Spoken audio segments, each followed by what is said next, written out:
Hello అండి అందరికీ welcome back to my YouTube channel.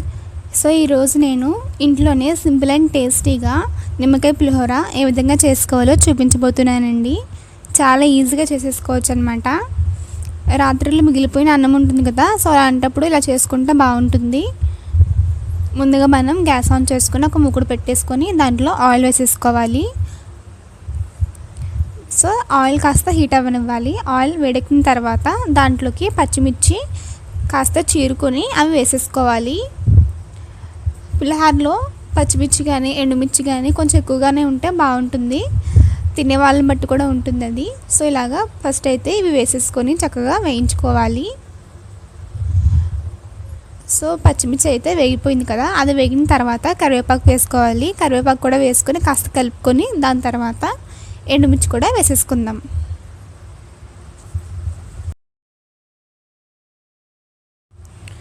పచ్చిమిర్చి వేసినప్పుడు లేదంటే కరివేపాకు వేసినప్పుడు కానీ అది పైకి తులుతూ ఉంటుంది కదా, కాస్త చూసుకోవాలి.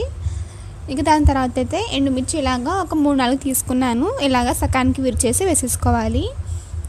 అలానే శనగపప్పు, ఇంకా మినపప్పు, అలానే ఆవాలు, సో ఇవి మాత్రం వేస్తున్నాం మనం. పులిహోర అంటే ఇవి చాలన్నమాట. ఇవన్నీ ఉంటేనే పులిహోర టేస్ట్ అనేది బాగుంటుంది. సో కాస్త ఎక్కువగానే వేసుకోవచ్చు ఈ పప్పులు అనేవి.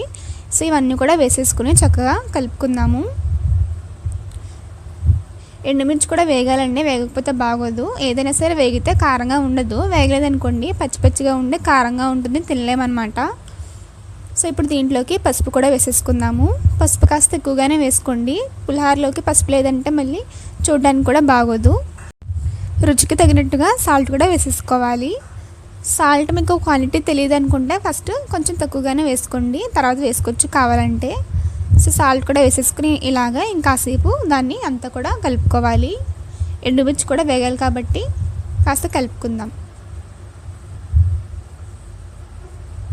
సో నేనైతే రాత్రి మిగిలిపోయిన అన్నం ఉందండి మాకు, సో దాంతో పులిహోర చేస్తున్నాను నేను. ఇలాగ రాత్రిలో అన్నం ఉన్నప్పుడు ఇలాగ చేతితోటి కొంచెం నలుపుకొని వేసుకోవాలి, లేదంటే గడ్డల కింద ఉంటుంది కదా, సో అలాగా ఉంటే కలుపుకోవడానికి వీలుగా ఉండదు. కాబట్టి ఇలా అనుకుంటే పొడి పొడిగా అవుతుంది కదా, సో ఇలాగ నలుపుకుంటూ వేసేసుకున్నాను.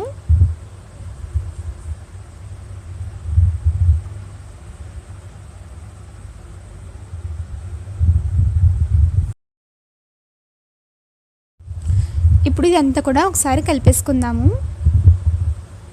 సో నిమ్మకాయలు అయితే నేను 2 నిమ్మకాయలు తీసుకున్నానండి. ఇది క్వాంటిటీ అయితే ఒక 3 సరిపోతుంది మాకైతే.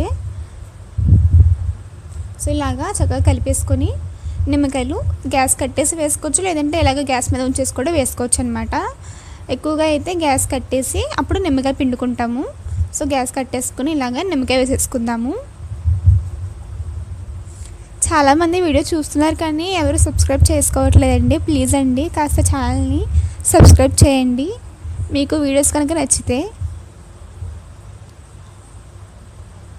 సో ఇలాగా 4 బద్దలు తీసుకున్నాం కదా, చక్కగా పిండేసుకొని కలిపేసుకోవడమే.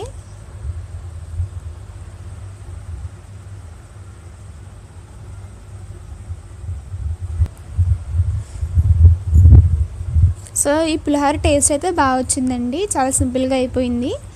సో అందరూ కూడా ట్రై చేయండి.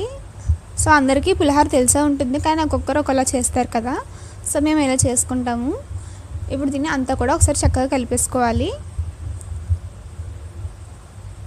కలిపేసుకుని ఉప్పు సరిపోయిందా లేదా అని చూసుకోండి. సరిపోలేదంటే ఇంకొంచెం సాల్ట్ వేసుకొని కలుపుకుంటే అంతే, మనకి నిమ్మకాయ పులిహోర అయితే రెడీ అండి.